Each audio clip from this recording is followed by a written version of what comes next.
আমাদের দেশ সোনার দেশ কি হয়েছে। আসসালামু আলাইকুম ওয়া রাহমাতুল্লাহি ওয়া বারাকাতুহু। আলহামদুলিল্লাহি নাহমাদুহু ওয়া নাস্তাঈনুহু ওয়া নাস্তাগফিরুহু ওয়া নু'মিনু বিহি ওয়া নাতাওয়াক্কালু আলাইহি ওয়া না'উযু বিল্লাহি মিন শুরুরি আনফুসিনা ومن سيئات أعمالنا من يهده الله فلا مضل له ومن يضلل فلن تجد له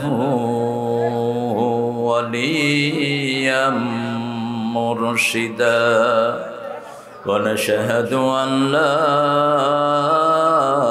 إله إلا الله وحده لا شريك له ونشهد أن سيدنا إمامنا قدوتنا حبيبنا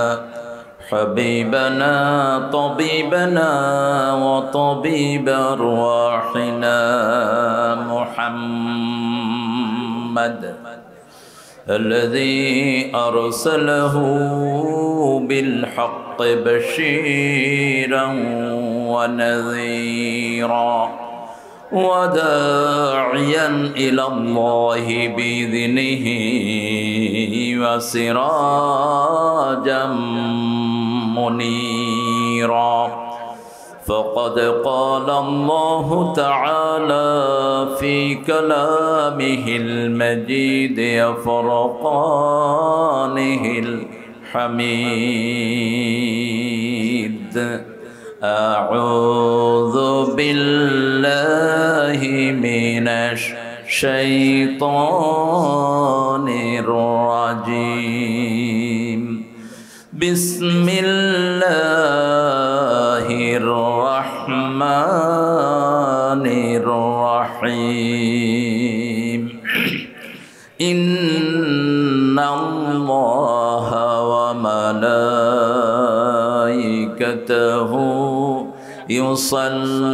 يصلون على النبي يا أيها الذين آمنوا صلوا عليه وسلموا تسليما اللهم কেমন আছেন আপনারা? পুরা বলেন আলহামদুলিল্লাহি রাব্বিল রাসূল সাল্লাল্লাহু আলাইহি ওয়াসাল্লাম যে দুরূদটা পড়তেন আমরা সেটা পড়ব এখন। পড়েন আল্লাহুম্মা সাল্লি আলা মুহাম্মাদ ওয়া আলা আলি মুহাম্মাদ কামা সাল্লাইতা আলা ইব্রাহিম ওয়া আলা আলি ইব্রাহিম ইন্নাকা হামিদুম মাজিদ আল্লাহুম্মা বারিক আলা মুহাম্মাদ ওয়া আলা আলি মুহাম্মাদ কামা বারাকতা আলা ইব্রাহিম وعلى آل إبراهيم إنك حميد مجيد প্রশংসার মালিক কে? সবাই পড়ছি আলহামদুলিল্লাহ।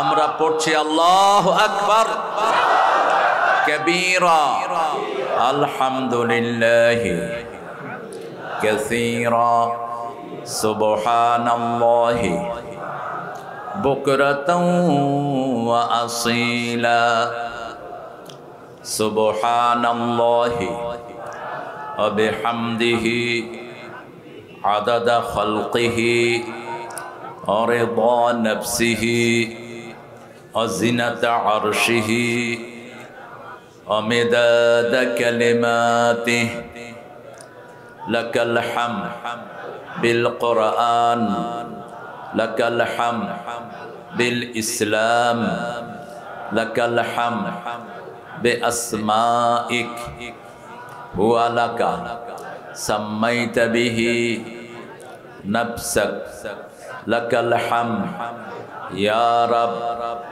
كما ينبغي لجلال وجهك وعظيم سلطانك কার প্রশংসা করলাম? এখন আমাদের জিকির করছেন কে? আল্লাহ। সুবহানাল্লাহ বলবেন না? আল্লাহ বলছেন যে বান্দা যখন আমার জিকির করে, আমি ওই বান্দার জিকির তার চেয়ে বড় মাহফিলে করি। কেউ যদি আমাকে গোপনে স্মরণ করে, আমি তাকে গোপনে স্মরণ করি। কেউ যদি কোনো কংগ্রিগেশনে বড় কোনো মানুষের মধ্যে আমাকে স্মরণ করে, আমি তার চেয়ে বড় মাহফিলে তার নামটা স্মরণ করে দেই। আর আল্লাহ যখন স্মরণ করেন তখন তিনি সবার গুনাহগুলো মাফ করে দেন। আযকুরুকুম বিল মাগফিরাহ, তুমি আমাকে স্মরণ করবা আমার নামের জিকির দিয়ে, আমি তোমাকে স্মরণ করব, তোমার সব গুনাহ মাফ করে দিই। আমাদের এই প্রতিষ্ঠানের দিকে আপনারা খেয়াল রাখবেন। এই প্রতিষ্ঠানটা না হলে এত বড় জমায়েত এখানে হতো না, ঠিক কিনা?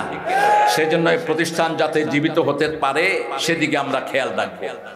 আল্লাহ রাব্বুল আলামিন কোরআন শরীফে 114টি সূরা দিয়েছেন। সর্বশ্রেষ্ঠ সূরা কোনটি বলেন? আরো চিৎকার করে বলেন। কোরআনের মা কোন সূরা? কোরআনের ভিত্তি কোন সূরা? দোয়ার সূরা কোনটা? কোন সূরা দিয়ে রাসূল ফু দিতেন? তাবিজ কবজ গলায় ঝুলাবেন না, হাতে ঝুলাবেন না, ছিঁড়ে নর্দমায় ফেলে দেন। রাসূল এগুলো পছন্দ করতেন না। এখন পুরা মিডল ইস্টে যখনই পুলিশ দেখে কারো হাতে তাবিজ, এরকম করে থাবা বেড়ে নিয়ে নেয়। আর আমাদের দেশের কিছু হুজুররা এগুলোর ব্যবসা করে। আরে আপনি ফু দিয়ে 10 লাখ টাকা নেন না, ওটা হালাল। বুখারীর হাদিস, আবু সাঈদ খুদরি এক ফু দিয়ে 30টা অথবা কোন বর্ণনায় 60টা ছাগল নিয়েছেন। সাপে কাটা রোগী ভালো হয়ে গেছে, সূরা ফাতিহা পড়ে ফু দিয়েছেন। দুধ নিয়েছেন, অজস্র দুধ, প্রায় 10-15 কেজি দুধ খেয়েছেন সাহাবায়ে কেরামের একটা গ্রুপ। তারপরে ছাগলগুলো আনলেন তিনি। সাহাবায়ে কেরাম রিদওয়ানুল্লাহি আলাইহিম আজমাইন বললেন, না আমরা এগুলো ধরবো না, রাসূলের কাছে নিয়ে চলো। রাসূল সাল্লাল্লাহু আলাইহি ওয়াসাল্লাম ওনাকে দেখে মুস্কি হাসছেন আর বলছেন, হেরে আবু সাঈদ, তুমি জানলা কেমনে সূরা ফাতিহা দিয়ে ফু দিলে লাভ হয়? তিনি বললেন, যেটা দিয়ে রূহ ভালো হয় সেটা দিয়ে শরীরও ভালো হতে পারে। বলছে, ছাগল তুমিও খাও, আমাকেও দাও। আর আপনি তাবিজ একটা লিখে কয় পয়সা পান? আরো পয়সা হলো বাকি। বাকির নাম সবাই জানে। হুজুরদের পয়সা তো বাকিই থাকে, ইমামের পয়সাই দেয় না, তোমাদের তাবিজের পয়সা দিবে কোথায়? এই জন্য ফু দেন, আপনার জন্য কনফিডেন্স থাকে। এক ফুতে 10 লক্ষ টাকা নেন, এটা হালাল। 20 লাখ টাকা নেন, হালাল। ফু দিয়ে রাসূল সাল্লাল্লাহু আলাইহি ওয়াসাল্লাম ফু দিতেন। সূরাগুলো পড়ে, কোরআনের বিভিন্ন অংশ পড়ে ফু দিতেন। আল্লাহ আমাদেরকে কোরআন থেকে ফায়দা নেওয়ার তৌফিক দান করুন। আপনি নিজে অসুস্থ, সূরা ফাতিহা পড়ে ফু দেন। ইবনে আব্বাস রাদিয়াল্লাহু আনহু বলছেন, আমি তোয়াফ করছিলাম, suddenly I got that tummy এক, আমার পেটের ব্যথা শুরু হয়েছে। আমি এক গ্লাস পানি নিলাম জমজমের, জমজম তো এমনিই শেফা। এরপরে তিনি পড়লেন সূরাতুল ফাতিহা। বলছে, পানি খেতে দেরি হলো কিন্তু ব্যথা সারতে দেরি হয়নি, কারণ পানির ভিতরে একটা মেডিসিন আল্লাহ দিয়ে দিয়েছেন। আবার যখন মানুষ কোরআন পড়ে, কোরআন থেকে একটা রে বের হয়, এই সোনালী রে, একটা নূর বের হয়। এটা জাপানের একজন বৈজ্ঞানিক মিশরীয়, তিনি গবেষণা করে এই রেটা দেখে তিনি মুসলমান হয়ে গেছেন। কোরআনটা হলো পুরাটাই হলো শেফা। পুরাটা কি? আল্লাহ বলছেন, ওয়ানুনাজ্জিলু মিনাল কোরআনি মা হুয়া শিফাউ ওয়া রাহমাতুল লিল মুমিনিন ওয়া লা ইয়াজিদুল যালিমিনা ইল্লা খাসারা। যা নাজিল করেছি কোরআনে সবটাই শেফা। একদিকে পড়বেন, আরেকদিকে আপনি ভালো হয়ে যাবেন। জালেমদের জন্য এটা ক্ষতির বিষয়। কোরআন জালেমদের জন্য কোনো সময় রহমত বয়ে আনে না। জালেমদের দুনিয়াও শেষ, আখিরাতও। আয-যুলমু যুলমাতুন ইয়াউমাল কিয়ামাহ, জুলুম হলো অন্ধকার। যারা পৃথিবীতে জুলুম করবে, মৃত্যুর পরে তারা কিচ্ছু দেখবে না, কিয়ামতে দেখবে না, হাসরে দেখবে না, মিজানে দেখবে না, অন্ধভাবে গিয়ে জাহান্নামে পড়তে হবে। কোনো জুলুম করব না। কারো উপর যদি জুলুম করে থাকি, তার থেকে মাপ চেয়ে নিব। রাসূল সাল্লাল্লাহু আলাইহি ওয়াসাল্লামের সামনে একজন কালো কৃষ্ণাঙ্গ সাহাবী আসতেন রাদিয়াল্লাহু আনহু। আরেকজন সাহাবী বললেন, হে কালো মায়ের সন্তান। কি বললেন? কে ছিলেন কালো বেশি বলেন তো? বেলাল রাদিয়াল্লাহু আনহু। তিনাকে একজন সাহাবী বললেন, এই কালো মায়ের সন্তান। উনি তো কালোই, কালোকে কালো বললে আর অসুবিধা। কিন্তু তিনি একটু মনে কষ্ট পেয়েছেন। রাসূল সাল্লাল্লাহু আলাইহি ওয়াসাল্লামকে বলেন, ইয়া রাসূলুল্লাহ, এই সাহাবী আমাকে কালো মায়ের সন্তান বলেছে। যখনই বিচার গেছে রাসূল সাল্লাল্লাহু আলাইহি ওয়াসাল্লাম ডাকলেন, আনতা ইমরাউন ফিকা জাহিলিয়া, তুমি এমন যুবক, তোমার ভিতরে জেহালত আছে, তুমি কেন তাকে কালো মায়ের সন্তান বললা? সে তিনি যে ইচ্ছা করে কালো হয়নি, কালো করেছেন কে? আমাদের চেহারা কারো ভালো কারো খারাপ, দেখতে একটু এদিক সেদিক, কিন্তু সবগুলো চেহারা বানিয়েছেন কে? আপনি যদি বলেন যে এর চেহারা বিশ্রী, তাহলে আপনি কাকে সমালোচনা করলেন? আল্লাহর সমালোচনা করলেন। ওই সাহাবী দেখেন বিনয় কত, সাহাবী সেজদায় গিয়েছেন, সেজদায় গিয়ে বলছেন রাসূল সাল্লাল্লাহু আলাইহি ওয়াসাল্লাম বেলালকে বলেন ওনার কালো পায়ে দিয়ে পা দিয়ে আমার গর্দানে পাড়া দিতে, যতক্ষণ গর্দানে পাড়া দিবে না আমি মাথা উঠাবো না। আমি কেন এই অপরাধটা করেছি? আপনি কিভাবে আপনার ভাইয়ের বদনামি করেন? আপনি কিভাবে আপনার ভাইকে ছোট করেন? প্রত্যেকটি মানুষকে বড় করে দেন। আপনি যদি মুখ দিয়ে কারো উপরে জুলুম করেন, কাউকে আপনি গালি দিয়েছেন, কাউকে আপনি সমালোচনা করেছেন, কারো গীবত করেছেন, তার কাছে মাপ চান, মাফ করে দিবেন কে? যদি তাকে না পান, তার জন্য আল্লাহর কাছে মাপ চান। যখনই তাকে পান, আপনি তার কাছে মাপ চান। আর যদি না পান, তার জন্য মাপ চেয়ে আল্লাহর কাছে আপনি দরখাস্ত করেন। পৃথিবীর যত সুন্দর নিয়ম সব এই কিতাবে আছে না নাই? গত পরশু দেখেছি চাঁদপুরের এক সরকারি কলেজের মেয়ে, চাকরিজীবী, তার আব্বাকে থাপ্পড় মারছে, বৃদ্ধ বাপের দাড়ি টানছে, থাপ্পড় মারছে, লাঠিও দিয়েছে। সিসিটিভিতে, তার ঘরে আবার সিসিটিভি লাগানো আছে। এটা কোন একজন ওখান থেকে রেকর্ড করে চাঁদপুরের এসপির কাছে পাঠিয়ে দিয়েছেন। এসপির অত্যন্ত প্রশংসা করছি আমি, তিনি অত্যন্ত দক্ষ এসপি। সাথে সাথে তিনি দুইজন পুলিশ পাঠিয়ে ওই মেয়েকে নিয়ে গেছেন থানায়। জিজ্ঞেস করার পরে মেয়ে স্বীকার করলো, ফুটেজ দেখানো হলো, বাস মেয়েকে অ্যারেস্ট করলো। এখন তিনি অ্যাকশনে যাবেন। কিন্তু বাপ এসে বলছে আমার মেয়ে কোনো অপরাধ করেনি, আমার মেয়ে আমাকে ভালোবাসে। দেখেন পিতামাতাকে কেমনে আপনি আর চোখে দেখেন। মেয়ে মেরেছে, তারপরেও পিতা মেয়ের পক্ষে কথা বলছে। এই পিতামাতার প্রতি সম্মান এই কিতাব শিখিয়েছে। আপনার সন্তান যদি কোরআন হাদিস না জানে, আপনার সন্তান কখনো আপনাকে সম্মান করবে না, ঠিক না বা ঠিক? এই জন্য আজকে আমরা ওয়াদা করব, আমরা এখানে যারা এসেছি আমাদের প্রত্যেকের সন্তানকে আমরা কোরআন হাদিস শিক্ষা দেব। রাজি আছেন তো? যদি কারা কারা হাত তুলে দেখা দেন, আল্লাহ হাতগুলো কবুল করেন। আরো চিৎকার করে বলেন আমিন। হাতগুলো নামাই। এবার বলেন সবচেয়ে 2 নম্বরের কোন সূরাটি সবচেয়ে দামি কোরআনের? কি জানি পাইলো না নড়ি? কি পাইলো না? পানি পাইলো না নড়ি? সূরা ইখলাস। সূরা ফাতিহা কোরআনের অর্ধেক, ইখলাস হলো কোরআনের 1/3 অংশ।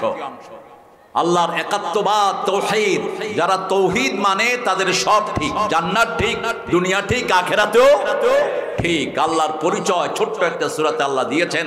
কেউ যদি বলে what's the definition of your Allah, তোমাদের আল্লাহর সংজ্ঞা কি? বলবেন 4টা জিনিস। কয়টা? কুল হুয়াল্লাহু আহাদ, বলো আল্লাহ একক, আল্লাহুস সামাদ, মুখাপেক্ষীহীন, তিনি এত উপরে, তার উপরে আর কেউ নাই, তিনি কিছুই খান না, সবাইকে তিনি খাওয়ান, আমাদের সব প্রয়োজন তার কাছে, তিনার কাউকে কোনো প্রয়োজন। লাম ইয়ালিদ ওয়া লাম ইউলাদ, কারো থেকে তিনি জন্ম নেন নাই, কাউকে তিনি জন্ম দেনও নাই। ওয়ালাম ইয়াকুন লাহু কুফুয়ান, আকাশে জমিনে তার সমকক্ষ আর কেউ হতে পারে না। কি চমৎকার সংজ্ঞা! 4টা গুণ। কয়টা? আবার রাসূল সাল্লাল্লাহু আলাইহি ওয়াসাল্লামের নাম কোরআনে এসেছে কয়বার? কথা বলেন। 4 বার এসেছে। সূরা মুহাম্মদে এসেছে, সূরা আল ইমরানে এসেছে, সূরা আহজাবে এসেছে, আর এসেছে সূরা আল ইমরানে। 4 বার আল্লাহ মুহাম্মদ, তাও ইয়া মুহাম্মদ বলে একবারও সম্বোধন করেন নেই। আয়াতের ভিতরে সম্বোধন করেছেন মা কানা মুহাম্মাদুন আবা আহাদিম মির রিজালিকুম ওয়ালাকির রাসূলুল্লাহি ওয়া খাতামান নাবিয়্যিন ওয়া কানা আল্লাহু বিকুল্লি শাইইন আলিম। সাল্লাম কোন পুরুষের, স্বাবলম্বী পুরুষের পিতা ছিলেন না। রিজাল বললেন, সিবিয়ান বললেন না। রাসূলের 3টা ছোট্ট বাচ্চা হয়েছে, শিশুকালেই দুনিয়া থেকে আল্লাহ বিদায় করে দিয়েছেন। কেন? বিদায় করে দিয়েছেন। এই জন্য প্রত্যেক বড়, ঠিক আছে, কয়জন? 12 জন। এর মধ্যে নবী হলেন কয়জন?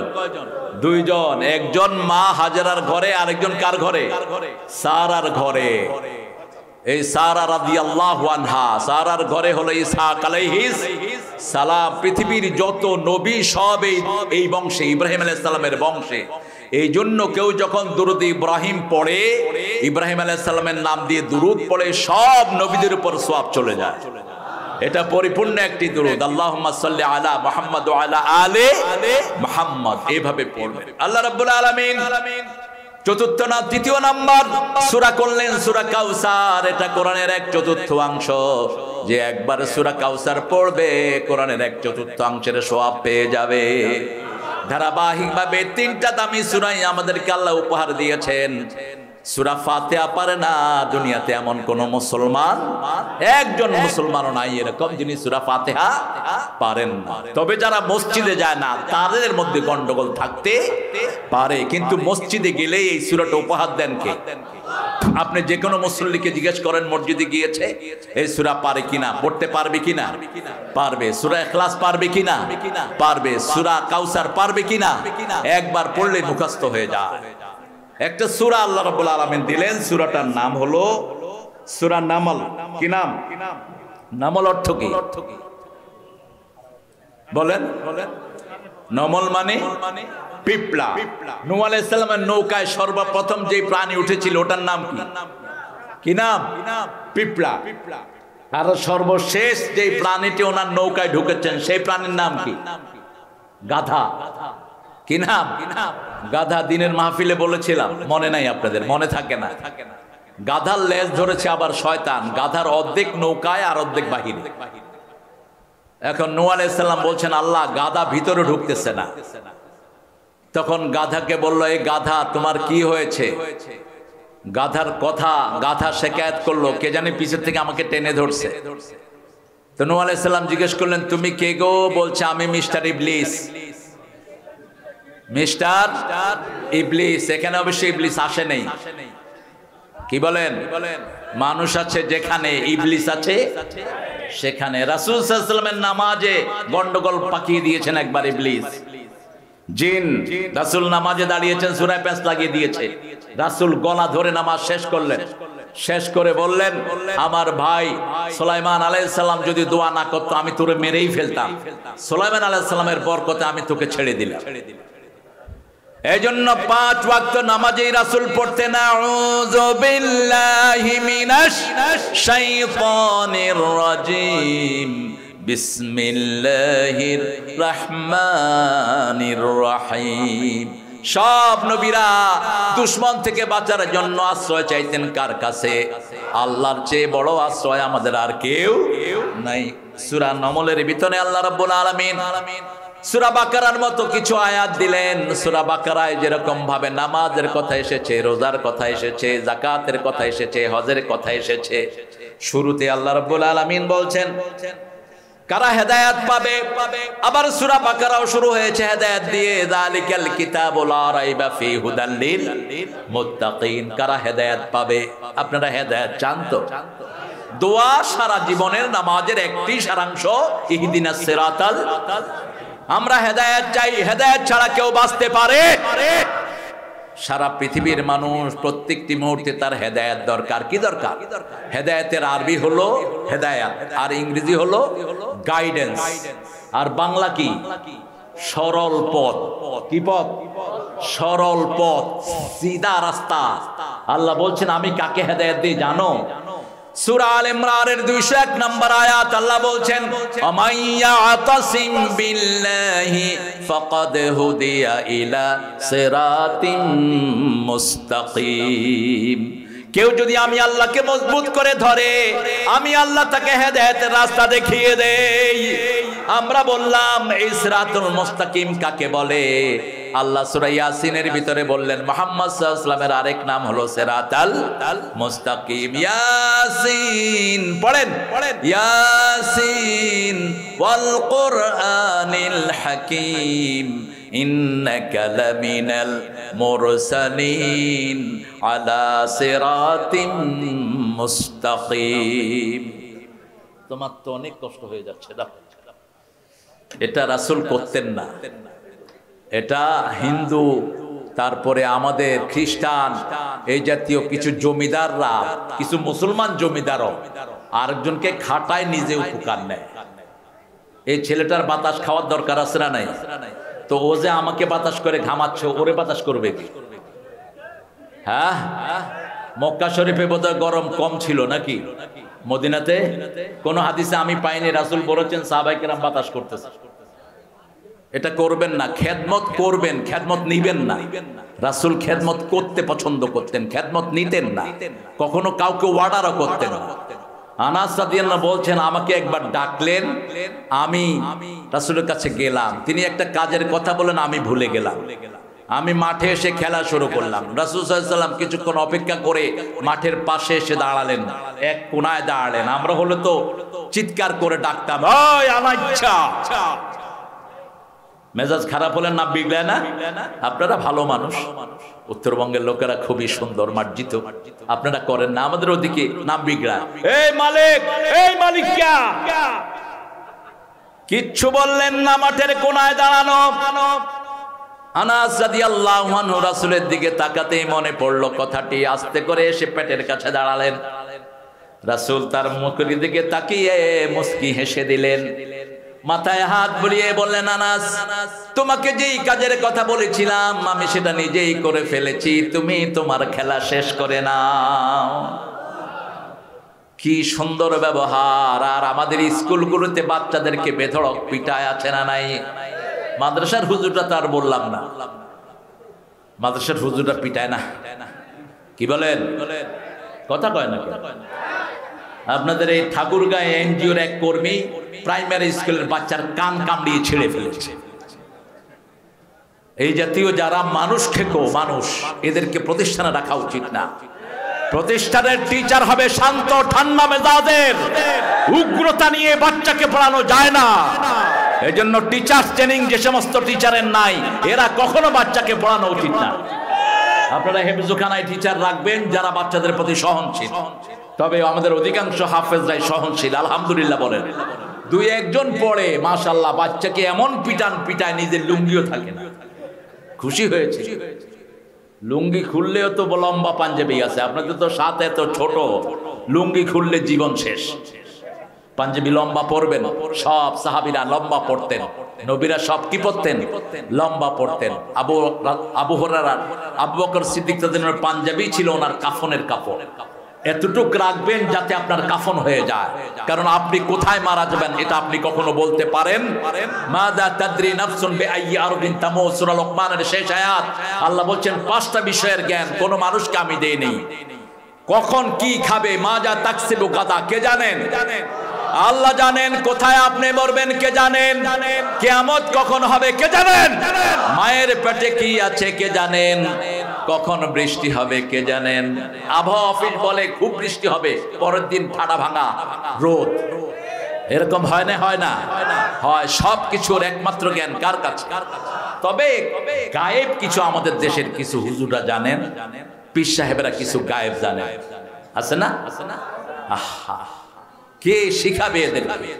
কোন মানুষ যদি মনে করে কোন নবীও গায়েব জানতেন, ও মুশরিক। 4 ইমাম বলেছে আল্লাহ ছাড়া গায়েব জানার ক্ষমতা কারো নাই। গায়েবের একমাত্র মালিক কে? সব নবী আলাইহিস সালামকে আল্লাহ যা শিখিয়েছেন তিনারা তাই শিখেছেন, ঠিক না ঠিক? পড়েন আমার সাথে, আউযু বিল্লাহি মিনাশ বিসমিল্লাহির রহমানির রহিম। তাসিন তিলকা আয়াতুল কুরআনি ওয়া কিতাবিম মুবিন হুদাও ওয়া বুশরা লিল মুমিনিন আল্লাযীনা ইউকিমুনাস সালাতা ওয়া ইউতুনাজ যাকাতা ওয়া হুম বিল আখিরাতি হুম ইউকিনুন। আল্লাহু আকবার। এরকম কথা আল্লাহ ছাড়া আর কেউ বলতে পারে না। কোরআনের সাথে পৃথিবীর কোন কিতাবের কোনো মিল নাই। কোন কিতাব পড়লে সওয়াব হয় না, কিন্তু এটা পড়লে কি হয়? কতটুক সওয়াব? প্রতিটি অক্ষরে 10 নেকি। এটার পাশে বসলে সওয়াব, এটার সাথে থাকলে সওয়াব, এটা শুনলে সওয়াব, না বুঝলেও সওয়াব। এক পিতা কোরআন পড়তেন দৈনিক, ছেলেরা দেখতো পিতা কোরআন পড়ছে কিন্তু কোরআনের কিছুই বুঝে না। কোরআন নিয়ে বসে থাকতো পিতা 2 ঘন্টা 3 ঘন্টা 5 ঘন্টা। সন্তানরা বলল, বাবা আপনি তো you don't know the meaning of it, আপনি কিচ্ছু অর্থ জানেন না, আপনি নিয়ে বসে থাকেন কেন? বাপ ছেলেকে বলছে, শোনো, খলই চিনেন তো, ওই যে মাছ ধরে রাখে যে কি বলে এটাকে, হ্যাঁ কলাই, ওই যে খলাই, এই খলার ভিতরে কিছু কয়লা ছিল ওনার ঘরে। তিনি বললেন, বাবা এই খলাইটা করে সাগরের থেকে পানি নিয়ে আসে। এখন খলাইতে যদি আপনি পানি উঠান থাকবে? থাকবে না। বা ছেলেরা বললো, বাবা এটা তো পানি থাকবে না। বলছে, যাও নিয়ে আসো। খলের ভিতরে কি ছিল? কয়লা ছিল। কি ছিল? কয়লা ছিল। 1 দিন গেল, 2 দিন গেল, 3 দিন গেল, যখনই পানিতে চুবায় কয়লা কমে না বাড়ে? কয়লা কমে। 3 দিন পরে পিতার কাছে যখন সন্তান আসলো, বলল, বাবা তুমি এখানে একটা ভুল কাজ করলা। বাবা এবার উত্তর দিচ্ছে, শোনো বাবা, খলের ভিতরে কি ছিল? বলছে কয়লা ছিল। তোমরা যে খলি দিয়ে পানি আনতে গিয়েছো, পানি আসে নাই, কিন্তু খলি পরিষ্কার হয়ে গেছে। আমি কোরআন বুঝি না, কিন্তু কোরআনের থাকার কারণে আমার ভিতরও পরিষ্কার, বাহিরও পরিষ্কার। কোরআন এমন নেয়ামত, যে তার কাছে যায় তাকে বরকত দিয়ে ধন্য করে দেয়। বাংলাদেশে যখন 19 সালে 2019-এ করোনা শুরু হয়, এই করোনা থেকে আমরা নিষ্কৃতি পেয়েছি প্রথম ধাপে এই কোরআনের মাধ্যমে। সরকার প্রথম হেফজখানাগুলি খুলে দিয়েছেন, মনে আছে কিনা আপনাদের? বলছে সব হেফজখানাগুলো খোলা। ছোট ছোট মাসুম বাচ্চারা রাত 3টা থেকে উঠে কোরআন শরীফ পড়া শুরু করে, কারণ কোরআন শরীফ মুখস্থ হওয়ার ওটাই হলো শ্রেষ্ঠ সময়। সেই সময় আরশ, আল্লাহ রাব্বুল আলামিন আরশ থেকে প্রথম আকাশে নেমে আসেন আর বলতে থাকেন, আলা মিন মুস্তাগফিরিন ফাগফির আলা, আলা মিন মুস্তারজিকিন ফারজুকা। কে আছো রিজিকের কমতি আছে, তাকে রিজিক দিয়ে দেব। কে আছো গুনাহ করেছো, মাফ চাও, সব গুনাহ মাফ করে দেব। এই শিশুরা এই সময় কোরআন পড়া শুরু করলো। সারা দেশ থেকে করোনা বিদায় হওয়া শুরু হলো। পরবর্তী পর্যায়ে ভ্যাকসিন আসলো, আমাদের দেশ করোনা মুক্ত হয়ে গেল। এত কম ক্যাজুয়ালিটি দুনিয়ার কোন দেশে হয়নি, আলহামদুলিল্লাহ বলবেন না? আমাদের দেশে মারাত্মক অবস্থা হতে পারত, যতটা থিকলি পপুলেটেড। দেখেন এত অল্প জায়গার ভিতরে কত হাজার হাজার মানুষ আপনারা হাজির হয়েছেন, কিন্তু সেই অনুপাতে আমাদেরকে হেফাজত করে দিয়েছেন কে? সে আল্লাহ বলছেন তাসিন। এই শব্দগুলো আল্লাহ ছাড়া এটার অর্থ আর কেউ জানে না। তিলকা আয়াতুল কিতাব, তিলকা আয়াতুল কোরআন, এগুলো হলো কোরআনের আয়াত। তিলকা বললেন কেন? এই কিতাবটা আমরা যেটা দেখছি এটা হলো কাগজের কিতাব, কিন্তু আসল কিতাবটা কোথায় আছে? লৌহে মাহফুজে। আসল কিতাবটা আল্লাহ প্রত্যেক মুসলমানের স্মরণ শক্তিকে লৌহ মাহফুজের মতো সংরক্ষণ করেছেন। এমন জায়গায় কোরআন থাকে, পৃথিবীর সব মেশিনে আপনার সারা শরীরের সব সমস্যা আসবে, কিন্তু একটা কোরআন এত ধরা পড়বে না। কিভাবে সংরক্ষণ করেছেন? আবার আল্লাহ বলছেন এইভাবেই সংরক্ষণ নয়, আমার কিতাব যারা সংরক্ষণ করবে আমি আল্লাহ কিয়ামত পর্যন্ত তাদেরকে সংরক্ষণ করে দেব। ইন্না নাহনু নাযালনা যিকরা ওয়া ইন্না লাহু লাহাফিজুন। আমি জিকির নাজিল করেছি, এই জিকির তোমরা পড়বা, ব্যবসায় পড়বা, বাণিজ্যে পড়বা, ঘরে পড়বা, বাহিরে পড়বা। যখনই তোমাদের কিছুর দরকার তখনই এই কোরআন পড়বা, তাহলে এই কোরআন তোমাদেরকে হেফাজত করে দিবেন। হেফাজতের দায়িত্ব নিয়েছেন কে? আল্লাহ এটার দুটি পরিচয় দিচ্ছেন, কিতাবুম মুবিন। এটা হলো কিতাব। কিতাব মানে কি? কিতাব মানে কি বলেন তো? বই। কিতাব মানে বই। আমরা যেখানে যা কিছু করি সব কিতাব। যেমন সিনেমা হলে ছেলেরা যে সিনেমা দেখতো আগে, এখন আপনারা দেখেন না, এখন তো হাতে হাতেই সিনেমা আছে। আল্লাহর রহমত, হাতে হাতে আছে না? নাউজুবিল্লাহ করলেন। মোবাইলের ভিতরে কি আছে? ফেসবুক দেখে যারা ঘুমান, অধিকাংশ ঈমান হারা হয়ে ঘুমানোর সম্ভাবনা। কারণ ফেসবুকে অল্প জিনিস ছাড়া অধিকাংশ খারাপ জিনিস, ঠিক কিনা? টিকটকের ভিতরে এত নষ্ট জিনিস যেগুলো দেখলে শয়তানেরও মাথা খারাপ হয়ে যায়, যে আমি তো এত বড় শয়তান হতে পারিনি, এগুলো যত বড় জঘন্য শয়তান হয়েছে। ফেসবুক আপনারা মোবাইল হাতের ভিতরে রাখছেন, এটাও একটা বই। প্রত্যেকটি মুহূর্তে আমরা যেই কাজগুলো করি এটা কি বই। আল্লাহ রাব্বুল আলামিন বলছেন কিয়ামতের ময়দানে যার ডান হাতে আমি বই দিয়ে দেব তাকে আমি আল্লাহ বিনা হিসাবে মাফ করে দেব।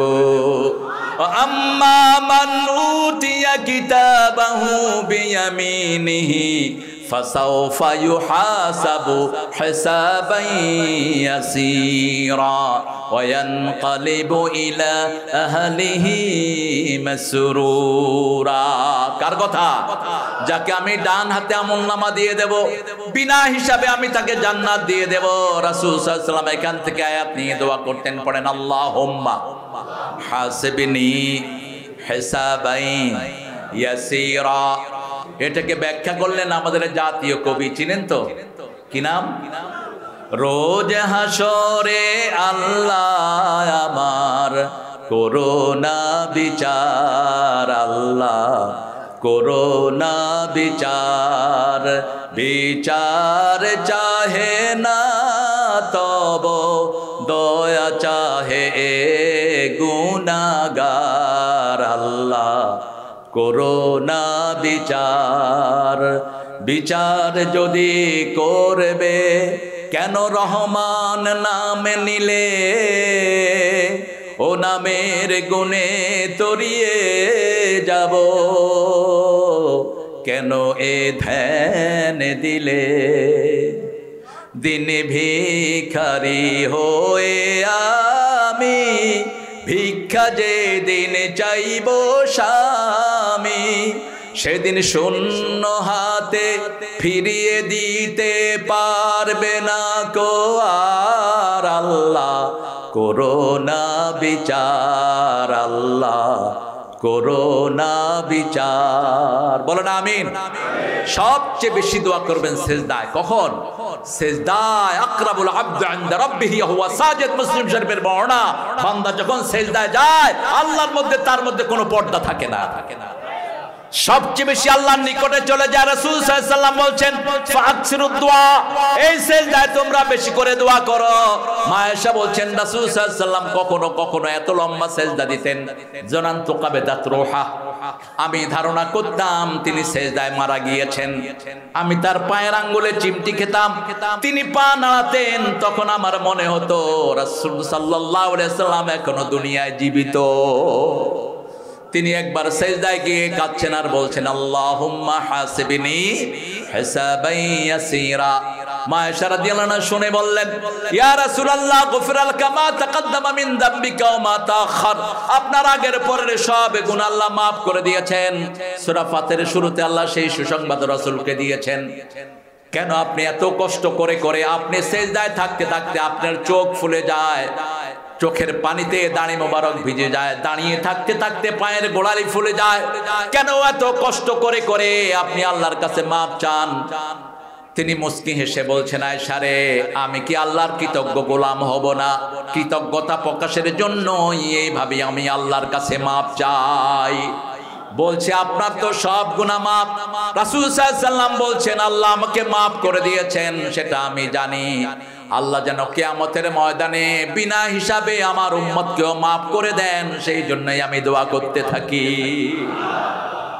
জিবরাইল আমিন আলাইহিস সালাম আসলেন রাসূলের ওফাতের সময়, মা আয়েশা সিদ্দিকার বাইনা জহরিহি ওয়া হিজরি, এখানে রাসূলের মাথাটা শোয়া। রাসূল সাল্লাল্লাহু আলাইহি ওয়াসাল্লাম অসম্ভব জ্বরে ভুগছেন, প্রচন্ড জ্বর। মা ফাতেমা রাসূল সাল্লাল্লাহু আলাইহি ওয়াসাল্লামের মাথার পাশে হঠাৎ করে একটা অপরিচিত লোক আসলো, রাসূলের সাথে দেখা করতে চাইলো সাল্লাল্লাহু। মা ফাতেমা বললেন আপনি আব্বাকে ডিস্টার্ব করেন, আপনার কষ্ট হচ্ছে। রাসূল সাল্লাল্লাহু আলাইহি ওয়াসাল্লাম জিজ্ঞেস করলেন ফাতেমা কাকে সরিয়ে দিয়েছো? বলছে লোকটাকে আমি চিনি না, আমি লোকটাকে চিনি না। বলছে তুমি দেখো তিনি আগে কখনো এসেছেন কিনা। কয় না, আগে কখনো ওনাকে দেখে নেই। রাসূল সাল্লাল্লাহু আলাইহি ওয়াসাল্লাম বুঝলেন, বলছে ওনার সাথে আর কেউ আছে নাকি? কয় না। তিনি খুঁজতে লাগলেন জিবরাইল আমিন আলাইহিস সালামকে। আকাশে তিনি অপেক্ষায় আছেন। তিনি জবাব দিয়েছেন ইয়া রাসূলুল্লাহ আপনার শিয়র গিয়েছে মালাকাল মউত। জিবরাইল আমিন আসলেন, এসে বললেন আকাশের সব ফেরেশতারা আকাশের দরজাগুলো খুলে আপনার রূহকে ইস্তেকবাল করার জন্য অপেক্ষা করেছে। স্বয়ং আল্লাহ রাব্বুল আলামিন আপনার অপেক্ষায় আছেন। রাসূল সাল্লাল্লাহু আলাইহি সাল্লাম ওনার জন্য বলা হলো জান্নাতের সবগুলো দুয়ার আপনার জন্য খুলে দেওয়া হয়েছে। চলে যাবেন কেন? হ্যাঁ, এই দেখি মাদ্রাসার ইয়া কই, দেখি চেয়ারম্যান কি দিবে ঘোষণা নেন।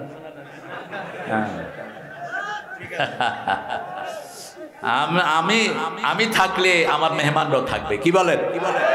আমি এত দূর থেকে এসে, অবশ্যই একটা ভ্যালিড কারণ আছে, মায়ের খেদমত করে, আল্লাহ কবুল করুক আমার ভাইটাকে। বলছে মা অপেক্ষা করছে, যেন আমি কোনো কথা বলতে পারছি না, কারণ মায়ের খেদমত করে ওয়াজ করুনি। রাসূলের শুধু দোয়াই পান নাই, রাসূল জামা মোবারক ওনাকে উপহার দিয়ে গেছে। আর ওমর ফারুকের মতো জান্নাতি সাহাবীকে বলছেন এই জামা ওয়াজ করুনিকে দিয়ে তুমি দোয়া চেয়ে নিও ওয়াজ করুনির কাছে। আল্লাহ আমার ভাইকে সেরকম কবুল করুক। চেয়ারম্যান সাহেব, চেয়ারম্যান, হ্যাঁ আলহামদুলিল্লাহ, ঠিক আছে, আপনার আম্মাকে আমার সালাম দিবেন। আমরা একটু পরে যাই, কি বলেন, কালেকশনের জন্য নাকি নাকি এখনো শুরু হবে? হ্যাঁ, আপনার ঠিক আছেন তো? সারা রাত থাকবেন তো ইনশাআল্লাহ? আচ্ছা, আপনার সারা রাত থাকেন, আমি একটু পরে চলে যাবো ইনশাআল্লাহ। এত রাত্রে করলেন কেন? জিবরাইল আমিন যখন বললেন রাসূল সাল্লাল্লাহু আলাইহি সাল্লামকে আপনার জন্য জান্নাতের সবগুলো দরজা খোলা, রাসূল সাল্লাল্লাহু আলাইহি সাল্লাম মুখ খুশি হয়নি। জিবরাইল আমিন আলাইহিস সালাম বললেন ইয়া রাসূলুল্লাহ আপনি খুশি হতে পারেন না। তিনি শুধু একটা কথা বললেন, আমার উম্মতের কি অবস্থা হবে। সুবহানাল্লাহ বলতে ইচ্ছা করেন, আমার উম্মতের কি অবস্থা হবে। রাসূলের উম্মত হতে রাজি আছেন তো? রাজি আছেন তো মুসলমান? হাত তুলে দেখায় দাও।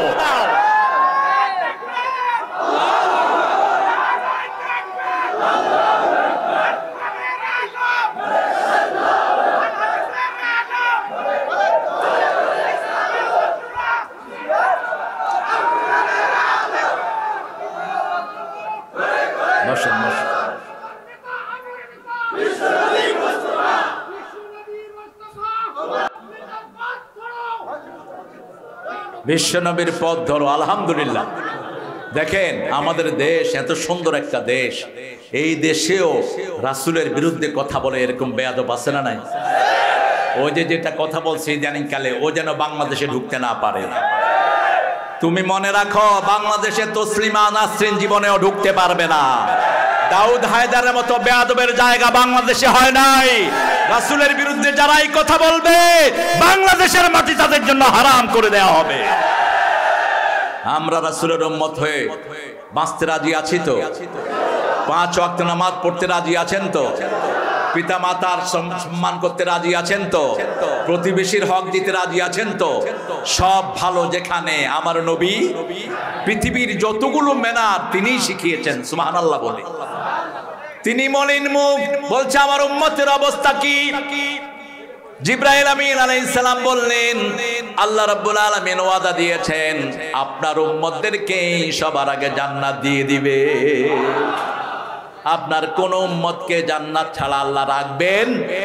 রাসূলের উম্মত হতে হবে। রাসূলের উম্মত যারা হবে তাদের কথা আল্লাহ সূরা ফাতিরের শেষ আয়াতে বলছেন, যারা রাসূলের সাথে থাকতে চায় 3টা কাজ করবে। কয়টা?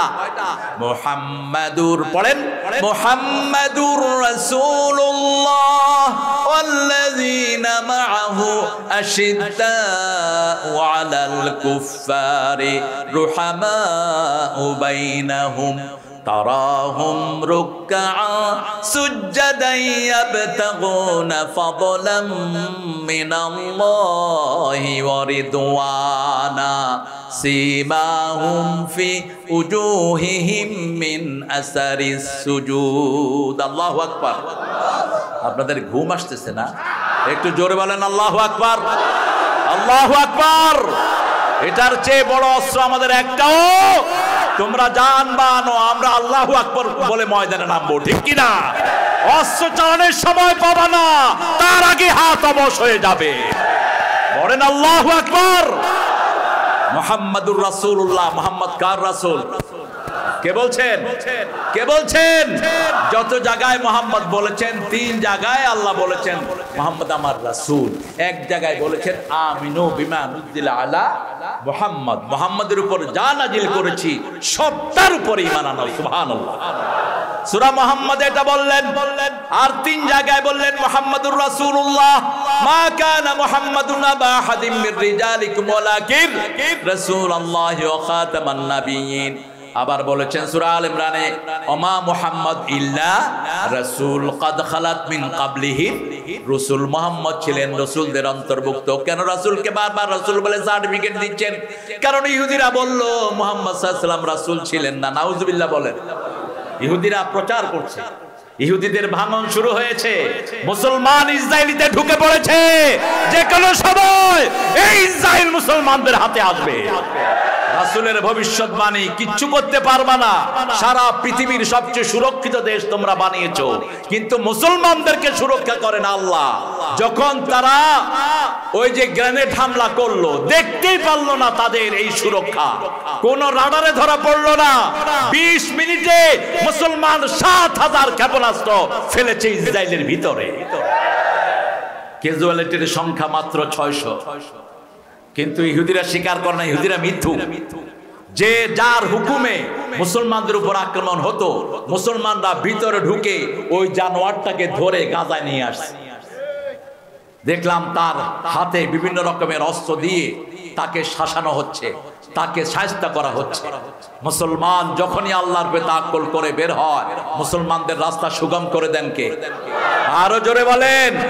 গতকালকে উচ্চ আওয়াজে বাইতুল মুকাদ্দাসে মুসলমান আযান দিয়েছে, আলহামদুলিল্লাহ। অচিরে এই মুসলমানদের সুদিন আসছে। আফগানিস্তান টাকা পয়সার দিক থেকে অগ্রসর হয়ে গেছে, যুদ্ধ বিধ্বস্ত দেশ। আগে 120 আফগানি হলে $1 পাওয়া যেত। অল্প দিনের ইসলামী আইনের ভিতরে এখন 76 আফগানি টাকা দিলেই ডলার পাওয়া যায়। পৃথিবীর সব টাকাদের মধ্যে আফগানিস্তান এখন 3 নম্বরে চলে এসেছে। এত তাড়াতাড়ি তাদের ডেভেলপমেন্ট হয়েছে। তাদেরকে জিজ্ঞেস করা হলো, how did you develop your economy? তোমরা তোমাদের এই অর্থনীতিকে কিভাবে ডেভেলপ করলা? তারা বলল, আমরা চুরি বন্ধ করে দিয়েছি, দেশ থেকে কোনো টাকা বাহিরে যায় না, প্লাস ইন্টারনেটে কোনো ভুয়া ব্যবসা আমরা করতে দেই না। এই 2টা বন্ধ করার কারণেই তাদের প্রবৃদ্ধি। দেশে যদি এই 2টা করা হয়, আমাদের দেশ পৃথিবীর শ্রেষ্ঠ মানিতে পরিণত হবে। আমাদের দেশ শেষ করেছে চোরগুলো, ডাকাতগুলো, ঠিক কিনা? আমাদের দেশ সোনার দেশ। কি হয়েছে? মাশাআল্লাহ, আলহামদুলিল্লাহ বলেন। আমাদের উপজেলা চেয়ারম্যান, আল্লাহ তাকে বরকত দান করুন। কত দিলে আপনারা খুশি হন বলেন তো? হ্যাঁ, আপনাদের লোকেরা কত ভালো। কত?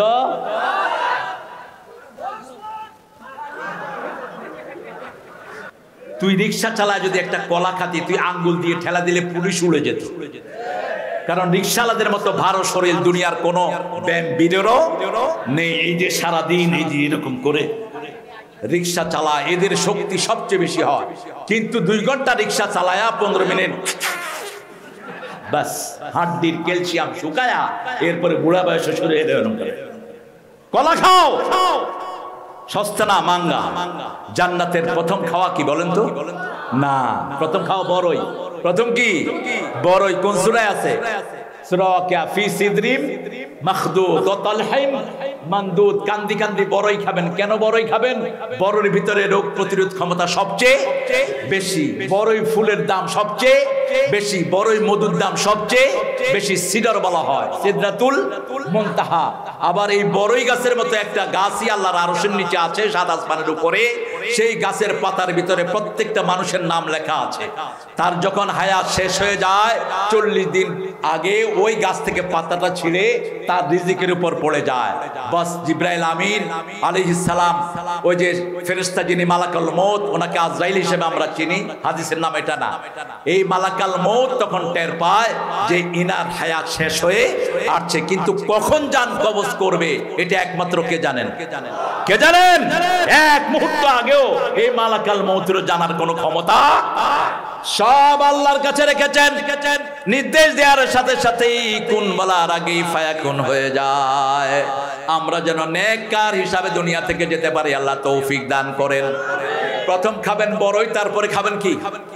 কলা, তারপরে ছায়ায় বসবেন, তারপরে পানি খাবেন। আমাদের হিন্দু শাস্ত্রে একটা কথা আছে, ভরা পেটে আর খালি পেটে মিথ্যা কথা। এটা কোরআন বিরোধী কথা। কোরআন বলছে খালি পেটে ফল, ভরা পেটে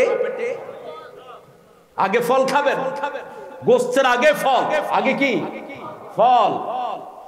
ফাকিহাতিম মিম্মা ইয়াতাখায়্যারুন ওয়া লাহমি তায়রিম মিম্মা ইয়াশতাহুন ওয়া হুরুন আইন কামসানিল লুলুইল মাকনুন জাযাআম বিমা কানু ইয়ামালুন। তোমরা আগে ইচ্ছা মতো ফল খাও, তারপরে গোস্ত খাও, তারপরে আমি আল্লাহ তোমাদের জন্য হুরের ব্যবস্থা করে দিয়েছি। হুরের বর্ণনা যদি জানেন, দুনিয়ার নারীদেরকে পেতনিও মনে হবে না। হুর এত রূপ আল্লাহ তাদেরকে দিয়েছেন। হুরের হাতে যে রুমাল, এই রুমাল যদি দুনিয়াতে একবার নেড়ে দেয়, রাসূল সাল্লাল্লাহু আলাইহি ওয়াসাল্লাম বলছেন সারা দুনিয়ায় আর কোনোদিন কোনো দুর্গন্ধ হবে না, সুঘ্রাণে সব ভর্তি হয়ে যাবে। হুরদের নখে যেই সৌন্দর্য, নখটা যদি পৃথিবীর কোনো কর্নারে এরকম দিয়ে রাখে, সারা পৃথিবী আর কখনো অন্ধকার হবে না, এত নূর আল্লাহ তাদেরকে দান করেছেন। এক একজন মুসলমানের জন্য কয়জন হুর? কয়জন? 70। হ্যাঁ 70। কেন? জান্নাতের সব হিসাব একে 70, একে দুনিয়ার হিসাব হলো একে 10। মানজা আবিল হাসানা ফালাহু আশারু আমসালিহা, যে একটা ভালো কাজ করবে 10টা নেকি আল্লাহ তাকে দান করবেন।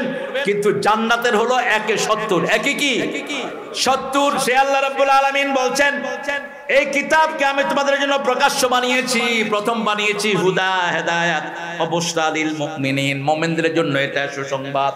সুসংবাদ হবে তখন যখন তারা নামাজ কায়েম করবে। আল্লাযীনা ইউকিমুনাস সালাতা ওয়া ইউতুনাজ যাকাতা ওয়া হুম বিল আখিরাতি হুম ইউকিনুন। আল্লাহু আকবার।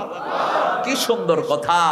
একই কথা বললেন সূরা বাকারার শুরুতে, আল্লাযীনা ইউমিনুনা বিল গায়বি ওয়া ইউকিমুনাস সালাতা ওয়া মিম্মা রাযাকনাহুম ইউনফিকুন ওয়াল্লাযীনা ইউমিনুনা বিমা উনজিলা ইলাইকা ওয়া মা উনজিলা মিন ক্বাবলিক ওয়া বিল আখিরাতি হুম ইউকিনুন। আল্লাহু আকবার। আখিরাতের প্রতি ইয়াকিন রাখবেন। ইয়াকিন কাকে বলে? আইনুল ইয়াকিন, ইলমুল ইয়াকিন, হাক্কুল ইয়াকিন। তিনটা ধাপ আছে ইয়াকিনের। সূরা তাকাসুরের ভিতরে আল্লাহ দুটির কথা বলেছেন। সুম্মা লাতারাউন্নাহা আইনাল সুম্মা লাতুসআলুন্না ইয়াওমাইদিন আনিন নাঈম। সব নিয়ামত সম্পর্কে প্রশ্ন করবেন কে? যেমন আমাদের দেশে পানি, আপনাদের এখানের পানিগুলো যে কি সুন্দর পানি। আমি ওনার ওই যে ইটের ভাটাতে, কিসের ভাটা, যত মাদ্রাসায় ইট লাগবে সব এখান থেকে নিবে, অভাব হবে না। দানে কখনো কমে না, দানে কি হয়? বাড়ে। আল্লাহ বলছেন কামাসালে হাব্বাতিন আম্বাতাস সাবআ সানাবিল, সূরা বাকারা। দানটা হলো এরকম, যেমন ধানের একটা গাছ রুকলে 7টা ডালা বের হয়, প্রত্যেকটা ডালাতে 100টা করে দানা হয়। তাহলে 7 দানা থেকে এক দানা থেকে কয়শো দানা হলো? 700 দানা হলো। ঠিক যে 1 টাকা আল্লাহর রাস্তায় দিবে, একটা ইট দিবে, আমি দুনিয়াতে কমসে কম 7টা ইট তাকে বাড়িয়ে দেব। এটা শুধু দুনিয়ায় না, আখিরাতেও দিব। আখিরাতে ইটের দরকার নাই, সেখানে ইটের পরিবর্তে আল্লাহ জান্নাত দান করে দিবে। এজন্য মৃত্যুর আগে প্রত্যেক মানুষ আফসোস করবে, লাউলা আখারতানি ইলা আজালিন কারিব ফাআসাদদাকা ওয়া কুম মিনাস সালিহিন, সূরা মুনাফিক 10 নম্বর। আল্লাহ রাব্বুল আলামিন বলছেন প্রত্যেক মানুষ নবী আলাইহিস সালাম ছাড়া মৃত্যুর সময় আফসোস করবে, আহারে যদি আমি সদকা দিয়ে ভালো মানুষ হতে আসতে পারতাম। ফাআসাদদাকা ওয়া কুম মিনাস সালিহিন, এ আল্লাহ একটু সময় যদি দিতেন আমি আরো বেশি সদকা করে ভালো মানুষ হয়ে আসতাম, আমাকে একটু সময় যদি দিতেন। এই আফসোস সবাই করবে। সেজন্য এখন এই আফসোসটা মিটিয়ে নেন। যত মাদ্রাসা বাড়বে তত বেয়াদব কমবে, যত মাদ্রাসা বাড়বে মানুষ ভদ্র হবে, মাদ্রাসা বাড়বে সব ঘরে ঘরে কোরআনের আলো পৌঁছে যাবে। ঠিক কি না? কথা বলেন না কেন? এই যে মেয়েটা সরকারি কলেজের মেয়ে বাপকে থাপড়াচ্ছে, বাপকে মারছে। আরেকদিন দেখলাম মা একটু বিছনা নষ্ট করেছে, 2-3 ছেলে নিয়ে মাকে নদীতে ফেলে দিয়েছে। কিসের শিক্ষা? কোন শিক্ষা এখন স্কুল কলেজে পিতামাতার আদবের জন্য দেওয়া হয় না। ঠিক না ঠিক? কথা বলেন না কেন? ক্লাস 5 এর ছেলেরা এখন বিড়ি খাচ্ছে, ক্লাস 6 এর পোলাপান বিড়ি খাচ্ছে, রাস্তায় হেঁটে হেঁটে আজে বাজে কাজ করছে। শাসন করার কোন সিস্টেম? গত পরশুদিন এক ছেলে নকল করতেছে পরীক্ষার হলে বসে, টিচার তার 5 মিনিটের জন্য খাতা নিয়ে এসেছেন, ছেলে উঠে এসে টিচারে 2 চড় মেরেছে। এখনো সাবধান হন। প্রশাসনকে বলবো এ সমস্ত ছেলেকে স্থায়ীভাবে জেলখানায় ঢুকিয়ে দাও। শিক্ষা ব্যবস্থার ভিতরে কোরআন ঢুকাও, তা না হলে তুমিও শেষ, তোমার পরিবারও শেষ। ঠিক না ঠিক? একটা মাদ্রাসার প্রথম শিক্ষাই হলো আদব। আপনি যে কোনো মাদ্রাসা ভিজিট করেন, উচ্ছৃঙ্খল কোনো ছেলে পাবেন না। ছেলেরা এসেই প্রথম বলে আসসালামু আলাইকুম। কথা কন না কেন? এরপরে দাঁড়িয়ে থাকে ওস্তাদ যেটা বলে সেটা শুনে। ওস্তাদ যদি বলে তুমি দেরি করে আসলা কেন, নিচের দিকে তাকিয়ে বলে হুজুর আমার আব্বা অসুস্থ, এই জন্য দেরি হয়ে গেছে। হুজুর মুস্কি হেসে বলেন আল্লাহ তোমার আব্বাকে শাফা দান করুক। ঠিক আছে, তুমি পড়তে যাও। আছে না নাই? আর স্কুলে স্যার দাঁড়ানো, ছেলে ঢুকতেছে, স্যারও সালাম নাই, ছেলেরও। ইভেন কি পতাকা যখন উঠে তখনও কোনো সালাম। পতাকা উঠানোর সময় হেই হেই হেই হেই হেই।